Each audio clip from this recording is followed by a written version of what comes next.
So I didn't really want to make a video like this because it's kind of awkward and girls get shit for saying stuff like this, I guess, kind of, I don't know. But it's a segue into the next video because the next video is what made me want to make this one. So it's like a segue thing, you know? So for many years I was in an abusive relationship. I'm going to try and make this fast, so I'm going to try and, or short, so I'm going to talk fast. So I was in an abusive relationship for a million years. We started dating when I was 18. We had a bunch of mutual friends, and I met him on Facebook, and it was like weird because we had the same friends, we just never met each other.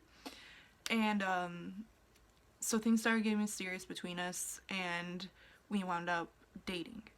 And I was so excited because this is my first relationship since my last ex completely fucked me over. And the first day we started dating, he moved in with me because his mom didn't want him anywhere near her, which should have been a red flag. So when he was living with me, the first few days, everything was fine. Because my mom lived there too, so he can't like do anything bad at first. But then after a few days, he saw that I was getting comfortable with him and trusting him and whatever, and doing whatever he wanted. He would go on nighttime walks and come back the next morning at like 9 or 8. When he left at 9 or 10 at night the night before, and just said he was walking the whole time, and I was like, okay, yeah. Turns out he was with a girl. Whatever. So at that time it was just like name calling. He never hit me or anything then. And then we moved in with his mom because he stole my car and my mom kicked us out because of it. So we moved in with her. And when we were living with her, he started to punch me, like in my arms and legs where my clothes would cover them. And I wrote on my Tumblr, I'm scared to go around my mom because I don't want her to see the bruises, mwah mwah. And I heard him reading it when I was sleeping. I was awake, obviously. But he was in the living room reading it to his mom, and he started screaming, and I was like, oh my god. So he ran in the room, barged in there. We had one of those huge, like, fans, like those square ones. And he like chucked it at me and started like hitting me with it on the head, calling me all these names. And I was like, first of all, I don't even know anyone in real life on Tumblr, so no one's gonna see it that you know. But whatever. So that was, I think, the first time where he really, really hurt me beyond punching. And it was like instances like that. He just like punched me here and there whenever, and cheat on me, leave to be with other girls, get mad at me for not wanting him to do drugs while he's on house arrest, and he would leave the house to go with a girl to get drugs, and I would be like, no, don't be stupid, and he would take my head and he would slam it into the wall and give me like this big thing on my fucking forehead, whatever. And it was things like that. Like, it was never like beating the fuck out of me, how it got eventually. It was just like here and there, whatever. And then, this is gonna like go bit, like in different places. So, there was one time when I had my own place. I was paying the bills, I had my own job, I paid everything myself, I lived alone, good times. And I got off work around 3 or 4, and I start working around 4 or 5 in the morning, so I wanted to take a nap when I got home because I didn't work the next day, and he wanted to just hang out and drink and watch movies, and I was like, nice, cool. So I took a nap, I woke up, my door was shut, I heard a bunch of people talking, and I was like, fuck no. So I went out there, it was all guys, and I've been trained to not look at any guy. So I had my eyes on the floor, so he couldn't accuse me of talking to anyone in my mind.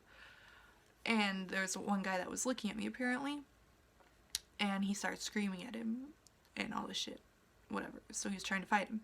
And then he grabbed me and tried bringing me outside for some reason. I don't know why. I was still half asleep. I was like, what the fuck? And he had a cigarette, so it was like burning me. And I knew one person there that was my friend too, and his. And me and that guy, we had a thing in the past, which my ex knew about. Me and my ex weren't dating when anything with that guy happened, so it was no secret. He knew. He was fine with it. And we got outside, and the guy like got us apart from each other to like try and calm him down first, and then after a few minutes I went outside, and I was still half asleep, and I was sober. I wasn't drinking because of that, no way. and out of nowhere he punched my windshield, the whole thing shattered out of nowhere, and I was like, what the fuck? So all the guys were like, let's dip, let's get the fuck out of here, and I was like, no, don't go. And I live in a duplex, so my car is like right at the front door, and the neighbor's is right next to mine because our garages are right there. So I was standing between them kind of, and when we fight, I always tend to say, I'm like done with you. I don't know where it came from, but it became my thing to say. And he was just sitting there calling me all these names, and I wouldn't interrupt him. I was just letting him go. I wasn't saying anything because I knew it would make it worse. And eventually it got old, and I couldn't deal with it anymore. So I said, I'm like, and then he thought I called him that guy's name because it rhymes with like. So he shot up and he's like, what the fuck did you just call me? And he grabbed me and he pushed me down and broke my arm, and it was the worst pain I've ever felt besides kidney stones. I never broke a bone before besides my finger, and it shot up and I was like, my arm's broke. It's done. That's it. And then I hit my car in the tire rim behind me, or whatever you call it, so that hurt too, but my arm hurt more. And so I tried not to scream because we were outside and I didn't want to disturb anyone. So he tried picking me up to go in the house, and I was like, no, if I go in the house, I'm going to die. And so I got away somehow, and I ran and I hid behind something, and I called my ex-best friend and I was like, call the cops, just call them, he broke my arm, blah blah blah. So I saw the cops starting to come, so I walked back to the house, and he was like, if you tell them I didn't do anything, I'll stop, I'll just go to bed, we'll forget about everything, whatever. Stupidly, I believed him. Yes, stupidly, I know. And so the cops got there. I was wearing a hoodie from Target, so it's like those tight ones, and he wanted me to lift my sleeve all the way up, and I was like, I can't. But I did, and it was horrible trying not to scream and cry, but I did it. So whatever, eventually they left. So I went in the bedroom and I was crying, holding my arm because I didn't know what to do. He wouldn't let me go to the hospital. And we had wooden bedposts on our bed, and he unhinged it and had it like a baseball bat, and I thought he was gonna just whack me in my head for some reason. So I moved and he got my ankle bone and broke my foot or ankle, whatever. And I couldn't walk. The next day I tried walking and I fell. Like I couldn't walk on it. And he wouldn't let me go to the hospital for like a week. So that was one of the worst times just because of the broken bones. And then there was another time, this was the other worst time, so I'm just going to say the worst two times. We were kissing, whatever, we're a couple, we were kissing, and he heard me call him another guy's name in my head. And he shot up and he was like, what the fuck did you just call me? And I was like, I'm kissing you. What are you talking about? He's like, I heard what you said in your head. And I was like, okay, what? So he ran out of the room, he got a Coke can, he poured it all over my head, he smashed a can in my face, and then he pulled me up, and I was standing between the bed and the wall. There's like a space like that big. And he punched me in my ear and made me dent the wall. And I fell down, and all I could hear was ringing in this ear, so I thought I was going deaf, and I was like, I can't hear. And I had a big bun on the top of my head. And he took it, and we had a bathroom in my bedroom, which was of course on the other side. So he took it and he dragged me in there, and the bathroom was small, so where the toilet seat, where it is like where the shower starts. And my head was at the shower, and he sat on the toilet, and before he sat down, he took that big fan again, and he whacked it on my head super hard. So I pretended I was passed out, because I was like, who's gonna keep beating up a passed out girl? So he was sitting on the toilet laughing at me, smoking a cigarette, ashing in my eye, lashes, whatever, burning my thigh area. He wouldn't stop.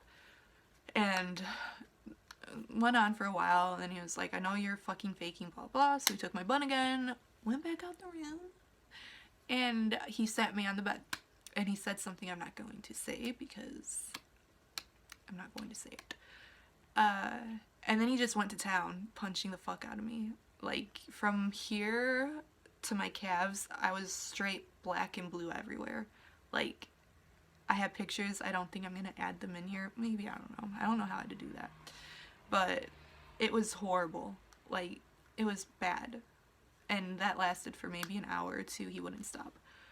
And my arm was broken. He finally let me go and get a cast on it, so he put it in a bag, and made me take a shower. And I was like, no, I know showers, bathroom's the worst place to go if that's happening to you. So I didn't want to go in there. But he made me. And he gave me a little towel. And if you're a girl, you usually need more than one towel when you get out of the shower. And we keep our place at the coldest temperature too, so it was freezing. So when I got out, I was like dripping everywhere, freezing, and he wouldn't let me have any of the blankets on the bed. And I had to sleep where the foot part is for some reason, I don't know. And I couldn't move because of the bruises that were starting to form or whatever, I don't know. I couldn't move anywhere, and the burns, oh my god, the burns. So I was like stuck, and I was shaking because I was freezing, and I was in pain, and I was trying not to cry, and I was like dripping everywhere. It was a mess. It was horrible. And before that happened, there were famous murders in that town where we lived in. I don't want to say it because I want people to know what I'm talking about. But he said, get your keys, I'm gonna do to you what happened to them. And he took out like this big pocket knife thing. And he threw the keys at me, and I was like, okay, because I know getting there we have to drive past a gas station. And I was like, I can go at the stoplight and just run in there and be like, fuck no. He changed his mind eventually, and I was like, fuck, that was my out, because I didn't have a phone. Then he broke mine, so I couldn't call anyone. I was stuck, and then he kept doing it, and then eventually he went to bed in the living room and woke up the next morning and said I owe him an apology. And I was like, for what? I don't know. But that was the only, no, there were a few times I thought I was going to die, but that was the first time I thought I was going to die because of how bad it was. And my mom, he got arrested a few days later for a battery charge. I was like, fuck it, I can't do it anymore. So he got arrested, and it was at a gas station. I tried getting out of the gas station because my mom called me, and she's like, do you want me to call the cops? And I was like, no. And he heard that, so he took my phone, he smashed it. And I ran out of the car, and I tried to run in the gas station, and he like pulled me down and like got me on the ground and tried dragging me in the car. And I was screaming, and eventually I got away from him, and I ran in there, and the person knows me and knows us, so he locked me in the back room, and he took my car. He like sped off, and I was like, okay. And the guy called the cops, and they took my statement, whatever. I showed him the bruises from the other day and whatever. So I went to stay with my mom afterwards. He hid my car. I had to go with the cop to find it. It took forever. So eventually I went back to my mom's house. I showed her the bruises, and she was like, oh my god, you need to do something. And I was like, well, I don't know what to do now. But that's how bad it was, because at the time she didn't love me, I don't think, but it was enough to make her be like, holy shit. So yeah, there's more I want to say, but I don't want to make this 15 minutes long. I'll make another one maybe, I don't know. But those were the worst times. So if you're a girl going through this, it's gonna get worse probably. There's a slim chance it will get better or something, or if it's a one-time thing. But it's gonna escalate to the point where he will kill you, because I was at that point. He was going to kill me eventually if I stayed there. And but I stayed after that because I'm a fucking idiot. But then later on it got to the point where I knew I'll die, and then it was done. But it's gonna get worse if you're in that situation probably. I mean, I don't know. I was like gonna do this whole like preachy thing about why I'm doing this, but I'll make that in another video because it's just, I want to do a quick one on this. And there are other things, like I've been punched, stabbed, guns pointed at me, things thrown at me, things thrown on me, burned, suffocated, choked, cars put apart, my family's life threatened, my animal's life's threatened, the whole shebang. I've been through it all. And it sucks. And there's more stuff I'm sure that I'm forgetting about. And there's a million more instances, but these were the worst ones that will always stick out to my head. But it's not funny. Stop fucking joking about it if you're a guy. It's not funny. I know it happens to guys too, I know. But just shut up. You have your 2 cents, I know. Don't make it 3 cents. Don't keep going on and on about it. It sucks. And it sucks. And I didn't want to say what I wanted to say in this video, like I said, like segueing to the next one, I guess.